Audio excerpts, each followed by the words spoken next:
Événement EJR Radio. Et Église protestante unie de Rouen. Fêtez les 220 ans du protestantisme à Rouen. Durant toute l'année 2023. Au programme.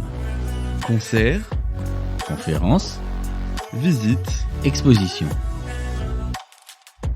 Il est une fois. Voyage à Saint-Éloi. Information www.epirouen.fr. EJR Radio, la radio pour tous.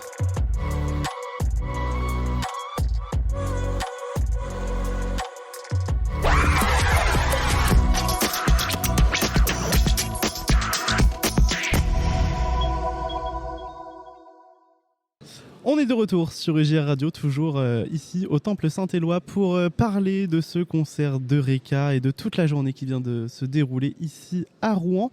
On a le plaisir d'avoir 3 nouveaux interlocuteurs autour des micros. Alors je vais vous laisser vous présenter. Tout d'abord, en face de moi, c'est Gabriel. Bonjour Gabriel. Oui, bonjour Jonas. Alors, qu'est-ce que tu peux nous dire un petit peu sur toi, Gabriel, que nos auditeurs apprennent à te connaître? Alors, je suis actuellement le responsable du conseil presbytéral, sachant que je suis membre de la paroisse ici depuis, on va dire, 1991 où je suis arrivé ici à Rouen. Donc, ça commence à prendre un petit peu de temps. Et j'ai gravi les échelons un petit peu, si on peut dire, dans l'église, avec beaucoup de frères et sœurs ici. Et bien sûr, j'ai fait, avant d'être président du conseil presbytéral, j'étais d'abord conseiller pendant plusieurs années avant que les paroissiens n'aient confiance en moi pour me confier ce poste. Très bien, eh bien merci d'être avec nous en tout cas sur EJR Radio. On a ensuite Camille. Bonjour Camille. Bonjour Jonas. Alors raconte-nous un petit peu qui es-tu, qu'on apprenne à te connaître. Très bien, alors je m'appelle Camille, je suis arrivée sur Rouen en 2021 pour mes études et dans le cadre de la paroisse, je participe au groupe Crosspoint le samedi matin avec donc le pasteur James, qui est un groupe d'échange et d'études autour de textes bibliques ou de textes théologiques. Et je participe également donc, depuis cette année, de par ton impulsion Jonas, au groupe étudiant. Et puis également, je participe au culte les dimanches et j'aide notamment à la préparation du café avec d'autres jeunes. Des temps conviviaux, merci Camille. Et enfin, on a Samuel. Bonjour. Bonjour Jonas. Alors, est-ce que tu peux te présenter ? Je m'appelle Samuel, je suis en 5e et je fais partie des jeunes du catéchisme de Rouen. Et souvent, avec Odile, qui est notre responsable catéchisme, on prépare les cultes de famille qui sont une fois par mois. En tout cas, on voit qu'il y a plein de choses qui se passent dans cette paroisse de Rouen. Et cette année, il y a une année particulière. Gabriel, est-ce que tu peux un petit peu nous en parler ? Parce que c'est dans le cadre de cette année particulière qu'a lieu ce concert d'Eureka ce soir. Tout à fait.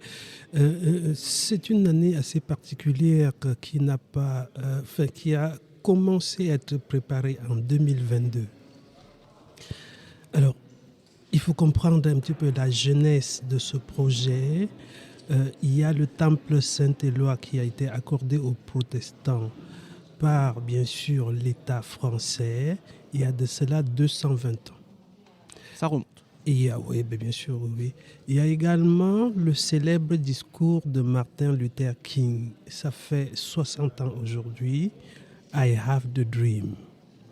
I have a dream, si on peut ainsi répéter. Alors, à l'occasion de ces deux événements, il y a un groupe de personnes dont l'initiateur principal est bien sûr mon cher Pascal Vigouroux, qui ont réfléchi bien sûr sur ces événements et on a mis en place d'abord ce qui était un projet et qui est devenu une réalité. Une réalité sur le thème « Il est une fois, voyage à Saint-Éloi ». Alors, ce temps de voyage était bien sûr mis en place et surtout célébré avec la journée d'ouverture animée par notre pasteur national, on va dire, le pasteur du Conseil national qui s'appelle Emmanuel Sebol, qui nous a fait l'honneur de venir ici, de célébrer une grande messe ici et donc de faire le culte et bien sûr d'ouvrir cette journée. Et donc, à partir de là, comme un voyage, il y a plusieurs arrêts, il y a plusieurs étapes. Nous avons, comme vous le savez déjà, fait beaucoup de le gospel ici, le concert concernant le gospel. Nous avons également eu pas le concert, mais également des tables rondes, effectivement, sur la place de la femme dans l'église.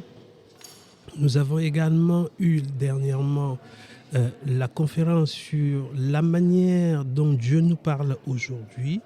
Et cette étape, bien sûr, concerne le concert Eureka, que j'ai beaucoup apprécié, je pense qu'on en parlera tout à l'heure, qui est tourné, qui est centré d'abord sur les textes préparés avec les jeunes qu'on nous a présentés.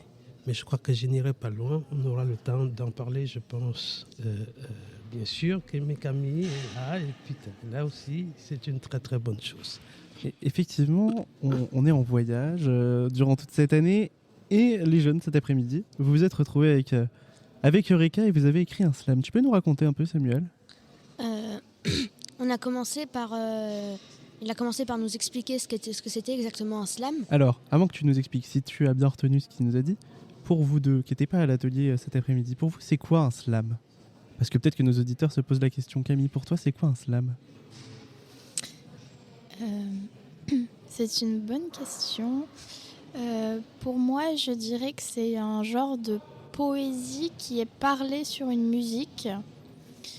Et oui, je dirais ça. Une poésie parlée sur une musique bien distinctement pour qu'on puisse bien saisir la portée des mots, en tout cas. Alors, pour moi, il faut comprendre que je ne savais pas un petit peu ce que c'était le slam. C'était une totale découverte du coup ce soir. Absolument.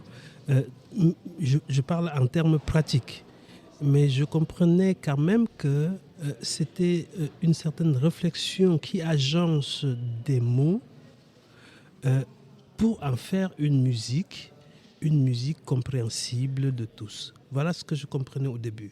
Mais avec effectivement la présentation et le travail excellent fait par Eureka et avec bien sûr les enfants de la paroisse, j'ai fini éventuellement à comprendre que c'est un petit peu plus profond que ça. C'est-à-dire, si je m'arrête sur ce qui s'est passé, je vais comprendre qu'il y a bien sûr un texte, il y a un agencement très cohérent, il y a une réflexion sur la vie et bien sûr, il y a une fin. Alors, on peut dire switcher, on peut dire, parce que c'est des termes que nous, on ne l'utilise pas, mais vous les jeunes, vous l'utilisez un petit peu beaucoup plus que nous, mais on sait que ça a une fin. Et à partir de la fin, on peut comprendre le début. Voilà ce que j'ai retenu et je pense que c'est le plus important aujourd'hui. Alors Samuel, ils ont des bonnes définitions du slam ? Je pense. Mais je suis d'accord. Lui, au début, il nous avait expliqué qu'à l'origine, le slam, c'était censé être des morceaux qui ne dépassaient pas 3 minutes, qu'il ne devait pas y avoir d'accessoires ou de choses avec lui, que c'était juste une performance vocale, et qu'à la base, il n'y avait pas de musique. Mais, je reprends ces mots, l'art est fait pour être dépassé, même s'il y a des règles. Exactement. Et alors, du coup, vous avez fait une action artistique, on peut le dire cet après-midi, vous avez écrit un slam. Tu peux nous raconter un petit peu rapidement ce que ça a donné, ce slam ? On a commencé par trouver un mot qu'on nous a donné, c'était voyager, parce que c'est le thème de cette année au Temple Saint-Éloi. Et on a commencé à réfléchir à des mots pas forcément ayant un rapport, mais on a repris les 3 sons entre guillemets forts du mot voyager, O, A, E. On a essayé de trouver des mots avec ces 3 sons forts, comme, je ne sais pas, comme pour le wa c'est A, donc ça fait A, A, E. On a repris des mots, des fois qui n'avaient aucun rapport, comme karaté, ou des mots qui avaient plus de rapport, comme se balader. Et après avoir fait une liste assez conséquente, on a essayé de trouver des paroles adéquates à notre chanson. Et ça a donné ce slam que vous avez fait en première partie ? Une petite réaction d'ailleurs sur ce slam que vous avez entendu au tout début, qui a été écrit par les jeunes. Comment vous l'avez trouvé, Camille? Comment tu as vécu ce moment, toi qui connaissais pas du tout du coup ce slam, qui l'a découvert? Oui, tout à fait. Je l'ai découvert sur le moment et j'ai été agréablement surprise par ce que les jeunes ont pu faire en une après-midi. Et la façon avec laquelle ils ont intelligemment compris à la fois le sens des mots et puis les sonorités, comment ils ont manié un petit peu ce sens et ces sonorités. Et j'ai senti beaucoup de joie dans la façon dont on chantait les jeunes. Et oui, personnellement, en tant que... Alors même si je ne suis pas beaucoup plus âgée qu'eux, je ne sais pas si en tant qu'adulte on aurait pu faire quelque chose de plus authentique ou en tout cas de plus naturel que ce qu'on fait. Gabriel, quand on voit les jeunes prendre leur place en quelque sorte dans l'église et se lancer dans l'écriture d'un slam comme cela, j'imagine qu'on se dit quoi? On se dit que quelque part l'avenir de l'église se prépare et c'est une bonne chose. Parce qu'une église sans jeunes, c'est une église morte. Parce que ce sont ces jeunes-là qui vont pouvoir relever l'Église, reprendre le flambeau et porter plus haut et plus fort la parole et l'évangile de Dieu. Parce que c'est un temps de slam, mais c'est aussi un temps d'Église. Et c'est très important que nos jeunes s'impliquent dans des événements pareils. Et ça nous rassure également. Et on se dit... l'avenir se prépare et c'est une très bonne chose. Et en plus, dans ce slam, il y a la spécificité de Reka, et d'ailleurs on n'a même pas fait exprès quand on l'a écrit, on s'est dit mais ce serait super de finir comme ça. Il y a un twist, c'est-à-dire qu'on change totalement peut-être la manière un petit peu dont on comprend la musique. Samuel, tu peux nous raconter un petit peu ce twist rapidement? Par exemple, dans notre slam, c'était... au début, on a juste commencé à raconter par rapport au voyage. Puis à peu, on a commencé à, pas dériver, mais vers le sujet d'une âme sœur d'une moitié. Et après, on s'est dit que ça serait sympa de faire un twist sur comme si Dieu était notre moitié. Exactement, c'est totalement ça. On pouvait penser au début que c'était une histoire d'amour banale et classique en quelque sorte. Et puis à la fin du couplet, on se rend compte que mais en fait, ça parle de Dieu. Est-ce que c'est pas... Justement, tu parlais que les jeunes devaient vivre des choses en église. Quand on voit ça, on se dit, ces jeunes-là, ils ont déjà la foi et ils sont prêts pour plus tard. Alors évidemment, ils ont encore plein de choses à apprendre, mais... Oui, on se dit, c'est un bon début. C'est une première marche qu'ils engagent, il y en aura d'autres, mais c'est rassurant. C'est rassurant pour nous qui sommes là, pour nous qui essayons de mettre en place des projets pour l'encadrement de ces jeunes. C'est assez rassurant et surtout ce qui est important pour nous, c'est de voir comment ces jeunes-là s'impliquent totalement dans des projets qu'on met en place, que l'Église met en place, que les paroissiens mettent en place également aussi. Alors on va revenir sur ce concert un petit peu avant de terminer cette interview. Camille, quel est ton ressenti tout simplement sur ce concert? Comment tu l'as trouvé? Est-ce que tu avais des attentes en arrivant et puis finalement ça a totalement chamboulé, ou finalement tu t'attendais à rien et puis c'était génial? Ou peut-être que c'était pas génial, tu as le droit de nous le dire aussi. Ok, mais je vais être très transparente. Je connaissais quelques chansons de Reka que j'avais entendues sur EJR. Et je n'avais pas forcément de visuel auquel me raccrocher. Et là, le fait d'être avec les personnes de la paroisse, en tant que spectatrice avec eux, le fait d'avoir également les dessins derrière, je trouve que le tout a rendu le contexte vraiment très touchant et a donné une portée vraiment plus puissante au message. Et je pense qu'avec avec cet instrumental minimaliste, ça donne, on est encore plus attentif aux mots et ça donne une portée particulière à ces mots. Donc j'ai trouvé à la fois de par le contexte et à la fois de par la portée des mots quelque chose d'assez touchant. Et aussi, en plus de ce ressenti, j'ai trouvé qu'il y avait quelque chose d'assez intellectuel puisque notamment grâce à ce twist, on essaye au fur et à mesure du déroulé des paroles de trouver où est-ce que peut être qu'est-ce que peut être la révélation, entre guillemets, de la clé de l'énigme. Et on se fait surprendre. Et on se fait surprendre, tout à fait. Donc j'ai à la fois ressenti quelque chose de très touchant et de très émotionnel, à la fois donc dans la portée des mots et dans le fait de faire groupe avec tous les autres spectateurs et donc de faire église ensemble. Et aussi quelque chose de vraiment très intellectuel dans essayer de décortiquer les paroles. Donc c'était vraiment à la fois le corps et l'esprit qui ont parlé en même temps. Samuel, toi, comment t'as trouvé ce concert? Alors, tu y as participé en première partie, puis après, tu l'as vécu en tant que spectateur. Qu'est-ce que tu dirais à nos amis auditeurs pour leur donner envie d'aller voir Eureka en concert? J'avais déjà entendu quelques-unes de ses chansons à la radio, ou alors on me les avait montrées. Mais je trouve que ça n'a pas la même portée déjà de les entendre sans les dessins. Et même quand on les voit quand on les voit derrière un écran, ça n'a pas la même portée que quand c'est lui qui le chante devant nous. Je trouve que c'est beaucoup plus touchant et beaucoup plus, entre guillemets, transportant. Je ne sais pas si ça se dit, mais c'est ce que j'ai ressenti un peu. Et toi, Gabriel? Alors, pour moi, c'était une totale découverte, comme je l'ai dit tout à l'heure. Mais j'ai vu que l'articulation du concert, c'est-à-dire la première chanson axée sur le travail des jeunes, travail fait sur une après-midi, ça il faut le dire, sortir des mots, les agencer, les études, les utiliser et surtout découvrir ce que vous appelez le twist. Je pense que peut-être je ne le dis pas bien, mais je pense que c'est à peu près ça. C'est ça, le twist. Oui, voilà, le twist, le dire et bien sûr travailler autour de ce projet, j'ai trouvé très très intéressant. Et maintenant, le déroulé concernant bien sûr Eureka lui-même, avec des textes bien agencés, avec des textes profonds, avec des textes touchants, même s'il peut avoir un brin de quelque chose d'un peu sombre sur certains textes,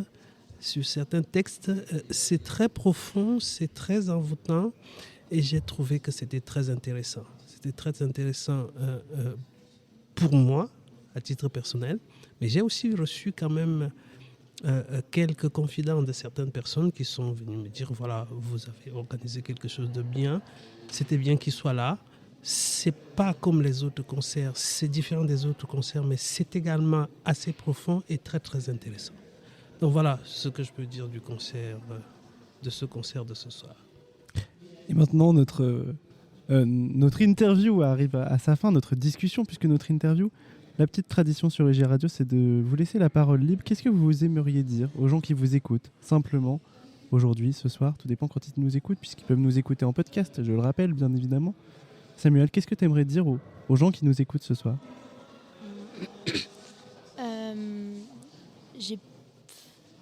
Peu importe, tout ce qui te passe par la tête. Le message, tu vois, dans ces chansons, et je pense que c'est un beau message, c'est de suivre ses rêves, parce qu'il y avait plusieurs histoires qui parlaient que la vie peut s'arrêter un jour et qu'il faut tout faire pour la vivre au maximum. Et je pense que c'est un beau message que j'aimerais porter. Et bien, le message est passé. Camille, qu'est-ce que tu aimerais dire à nos amis auditeurs ce soir? C'est pas un exercice facile, on est d'accord. C'est une bonne question. Moi, je voudrais dire, de manière synthétique, je dirais deux choses. La première, c'est faisons confiance aux jeunes et à ce qu'ils peuvent apporter de beau dans l'Église aujourd'hui. Je pense il serait bon de dépasser ce qu'on peut entendre parfois, qu'il peut y avoir une certaine scission, une certaine guerre entre les jeunes d'un côté qui souhaitent apporter du changement et les personnes un peu plus âgées de la paroisse qui sont elles plus pour le fait de rester dans un certain statu quo par rapport à ce qui se faisait avant. Je pense qu'on est tous à essayer de cheminer, à changer ensemble et ça a pu se voir également ce soir puisqu'il y avait des personnes alors les parents des jeunes bien entendu, mais également des couples ou des personnes plus âgées, pas forcément des personnes protestantes également, puisque j'ai discuté avec des personnes catholiques qui avaient entendu parler de l'événement. Et je trouve que ce genre de soirée peut être rassembleur. Donc ça, c'est la première chose que je dirais. Et la deuxième chose que je dirais relativement au texte qu'on a pu entendre ce soir, c'est n'ayons pas peur des mots. Nous pouvons tous être créatifs, être à l'origine de jolies choses, de jolies paroles. Et si je le rattache également au texte qu'on peut étudier ensemble lors des groupes qui sont parfois des textes bibliques ou des textes de théologiens ou ce genre de choses. Ça me semble important de laisser un petit peu cette place, par exemple, à un certain twist qui pourrait nous surprendre sur un texte biblique, par exemple, qu'on connaît par cœur, ou le fait d'échanger avec d'autres sur un texte, ça peut aussi nous ouvrir de nouvelles portes et de nouvelles façons de comprendre ce texte. Donc voilà, un message de cet ordre-là, un petit peu plus de compréhension en groupe des textes qui peut amener à des twists intellectuels également dans le cadre d'études bibliques, par exemple. Merci Camille. Enfin toi Gabriel, qu'est-ce que tu aimerais dire à nos amis auditeurs pour terminer? Vous comprenez que c'est compliqué de pouvoir intervenir en dernier après deux excellents interlocuteurs, Peter et aussi Camille. Mais bon, je dirais simplement par rapport à nos auditeurs que n'ayez pas peur de vous engager. N'ayez pas peur, engagez-vous, donnez tout ce que vous avez et bien sûr, tout contribue à l'évolution de la parole, à l'évangélisation et ça c'est très important. Ça, c'est la première chose. La deuxième chose, je dirais quand même que nous sommes sur Il est une foi, voyage à Saint-Éloi. Donc, il y a d'abord la foi et on voyage à travers. Et donc, si nos jeunes s'impliquent dans ce voyage, ce n'est pas simplement pour l'Église, c'est même en dehors de l'Église. C'est en dehors de l'Église parce que le but pour nous, c'est de porter la parole de Dieu très haut et très fort. Eh bien, merci à tous les trois. Il me reste simplement à vous souhaiter un bon voyage et à très bientôt, peut-être merci beaucoup, derrière nos micros. Merci à vous. Merci Jeunesse. Et merci à nos amis auditeurs. Et à très vite sur EJR Radio. À très vite, merci.